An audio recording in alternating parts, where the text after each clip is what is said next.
What if I told you you could turn a small amount into massive gains within minutes, trading SPX options? I know that sounds crazy, but Zero DTE options, specifically on SPX, because how volatile they are, you could generate crazy amount of returns within minutes if you do it properly. In today's video, I'm going to break down how to trade Zero DTE options, specifically focusing on SPX and how to trade them towards the end of the day. Let's get into it.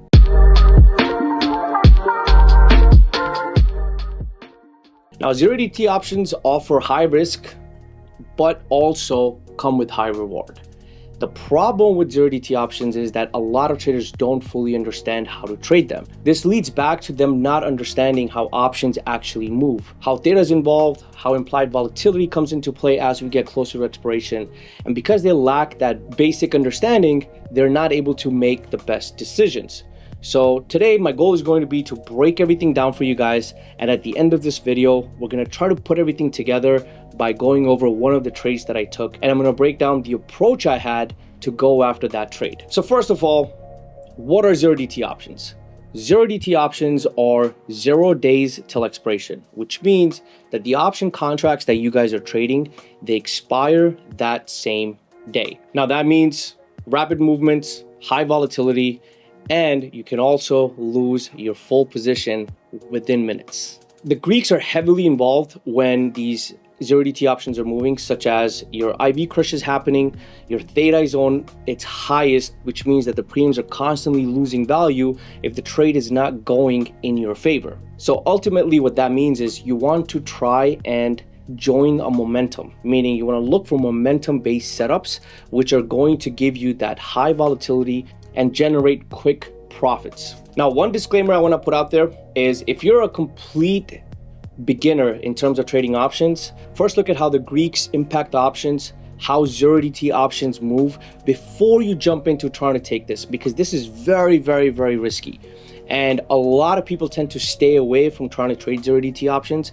Again, like I mentioned earlier, mainly because they don't fully understand how these option premiums move. So your goal should be, before you jump into trading Zero DTE options, you have a solid foundation in understanding how options work, how Zero DTE options move, how to have a proper trading plan.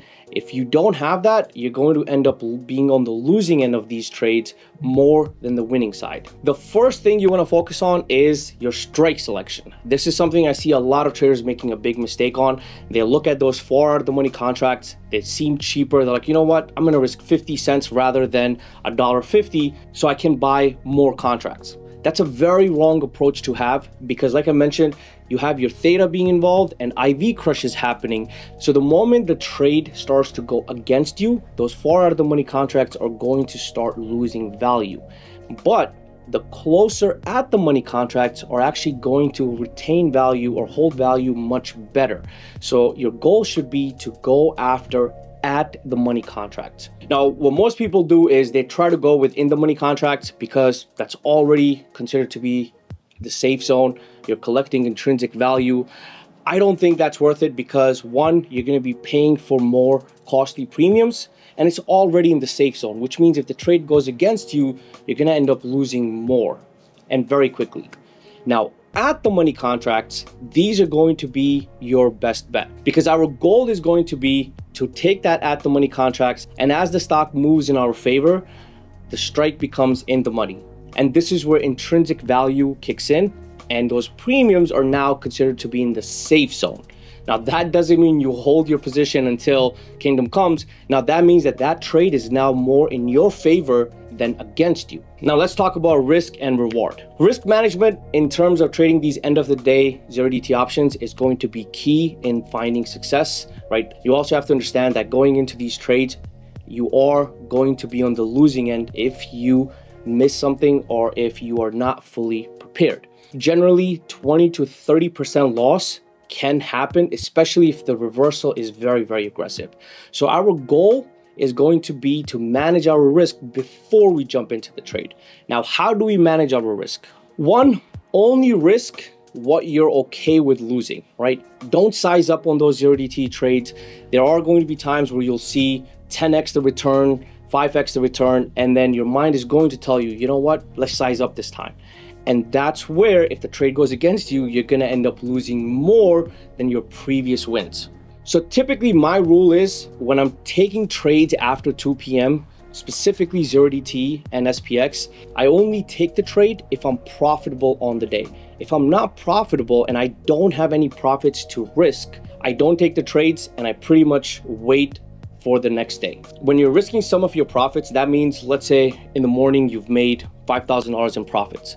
Now from that $5,000 of your profits, you're okay losing $1,500 or maybe $1,000. So if the trade goes against you, you're already accepting that, hey, I can lose that 1,500, I can lose that 1,000, and I can walk away without letting this trade affect me tomorrow. All right, so the last part in risk management is going to be scaling out, which is highly, highly important. When the trade starts to move in your favor, you want to start taking some position off the table, right? So if you go in with, let's say, $3,000, or you go in with $5,000 and you're risking $1,000 off your profits, as the trade starts to go in your favor, you want to start taking those contracts off. I usually follow the 30-20-20-30 rule, which means on the first aggressive breakout, I take out 30%. As we move further away from our entry price, I take another 20% off. And typically around this time, the strike is now in the money, which means I'm in the safe zone and I can hold that trade slightly longer without scaling out as aggressively as I was earlier on. Because my goal is to typically take 30 to 50% of my position that I've put in out and let the profits generate more profits for me. So what's the strategy that I implement? Typically towards the end of the day, what happens is you have IV crush, right, which causes the premiums to lose value. You have theta, which also causes the premiums to lose value because now we have less time until those contracts expire. So what's the strategy? As we get towards the end of the day, roughly around 1:30 to 2 p.m., IV crush starts to affect the premiums. Theta starts getting aggressive, which means now we have less time until the market's closed, and that's going to cause the premiums to start losing value much more aggressively. Now, the other side, what happens is you have very aggressive gamma, which in return causes your premiums to be very reactive and very sensitive to price change. So if the stock moves in your favor, you'll see a very aggressive move on the premiums, percentage-wise. I just want to clarify. Percentage-wise, if it's at $1, it'll move very aggressively, like 20%, 30% on a much smaller move because of gamma. So our goal around that time is to look for momentum happening in SPY. Here are a few things we look for before we jump into those trades. First is going to be momentum, which is supported by volume, which it could be upside or downside. As long as you see the 5-minute time frame, momentum showing up, followed by volume, which is constantly growing, that shows that there is interest in that direction. Now, don't get me wrong, that's not where we're going to be taking the trade. That's called chasing. We're going to wait for a pullback to happen. I just wanted to clarify because a lot of people they see green candles or red candles and they just jump right in. With Zero DTE, that's one thing you want to avoid. Never ever chase. Second thing is on level 2, you want to see aggressive buyers if the move is happening on the upside and aggressive sellers if the move is happening on the downside. Or the term is called imbalance on the tape. Now, the key thing to look for, like I mentioned earlier, is for a pullback. Look for a pattern such as a bear flag, bull flag, inverse H pattern. Once that momentum slows down and it starts to pull back, we look for an entry around that area because the major move has already happened. We want to see if that momentum can continue. And usually that's where that pullback factor comes in. Now, once that pullback happens, make sure you know how to read volume. The amount of traders that do not understand how to read volume blows my mind. On a pullback, you want to see volume decreasing, right? When volume decreases, that means that there is less interest around that area. When the move is pulling back, there's less volume. That means there's not that many people jumping in. So that's not a reversal. And when we see a pullback and it's holding a particular key level, that key level is going to be our stop loss. That brings me to the second point. You want to set a predetermined stop loss. Don't set a stop loss after you get in. Set a stop loss before you jump into the trade. Next is going to be your strike selection. As I mentioned earlier, that is going to be at the money. Don't go out of the money. Doesn't matter what anyone tells you. Those out of the money contracts are going to be lotto trades, and we want to stay away from trying to become a gambler, because there's a very thin line between high probability trades and lotto trades. So if you want to take lottos, this is not the video for you. Now let's go over one of the trades that I did, and I'm going to try to break down and put everything together that we went over in this video, so to give you guys a better understanding and give you a higher probability in taking these trades. So here's the trade on SPX that I took towards the end of the day. Right, this day I think I took roughly around 4 to 5 trades, and I was already profitable. I had a trade on Tesla, which I was up somewhere around 10,800 or 11,000, somewhere around there. And I had multiple SPX trades that I took early in the day and earlier on. All right, so this particular trade, my risk was around 2,400.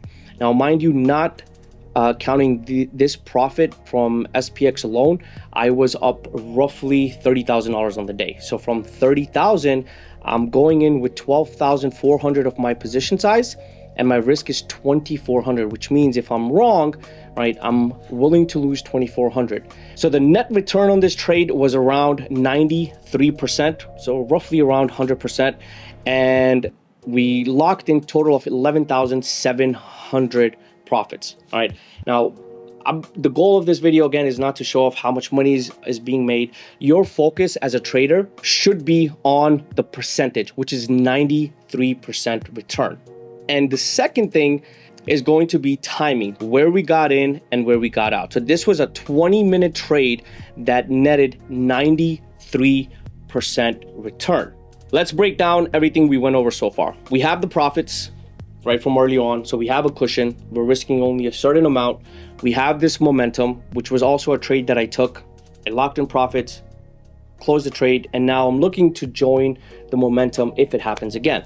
All right, so we have price action moving sideways. As we're coming down, you guys see how we have build up a volume, right? And then we start to hold between 5,900 and 5,910.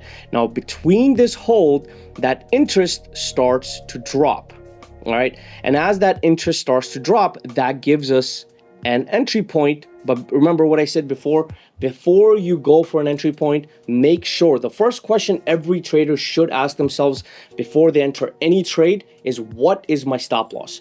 Once you identify your stop loss, that trade becomes very easy, because you know if you're wrong, this is how much you're going to lose. And if you're right, then obviously, you know, depending on how far the trade goes, you'll be able to capitalize on that.